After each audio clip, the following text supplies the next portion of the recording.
పరిష్కారంతో పాటు సంక్షేమ పథకాలు వర్తింపజేసేందుకు కృషి చేస్తానని నరసాపురం నియోజకవర్గ శాసనసభ్యులు బొమ్మిడి నాయకర్ హామీ ఇచ్చారు. పశ్చిమ గోదావరి జిల్లా నరసాపురంలో సిఐటియు యూనియన్ నాయకులు, ఆశా వర్కర్స్ నాయకుల ఆధ్వర్యంలో స్థానిక ఎమ్మెల్యే కార్యాలయంలో ఎమ్మెల్యే బి నాయకర్ ని కలిసి సమస్యలతో కూడిన వినతి పత్రాన్ని అందించారు.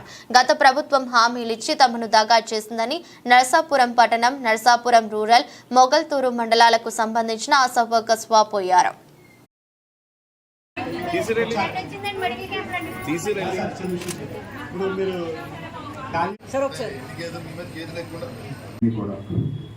రాష్ట్ర వ్యాప్తంగా ఉన్నారు కాబట్టి సమయం మాకు ఇవ్వండి, ముఖ్యమంత్రి గారు మా అందరికి ఇవ్వండి, పవన్ కళ్యాణ్ గారు కూడా ఉన్నారు. ఆయన కూడా అంగన్వాడీ టీచర్స్, అంగన్వాడీ వాళ్ళ వర్కర్స్ కోసం కూడా ఆయన కూడా మాట్లాడే సందర్భం ఉన్నాయి. గత ఎలక్షన్స్లో కూడా మీ అందరికీ న్యాయం జరిగే విధంగానే అటు గౌరవ ముఖ్యమంత్రి చంద్రబాబు నాయుడు గారు కానీ, గౌరవ డిప్యూటీ సీఎం పవన్ కళ్యాణ్ గారు కానీ, మేము కానీ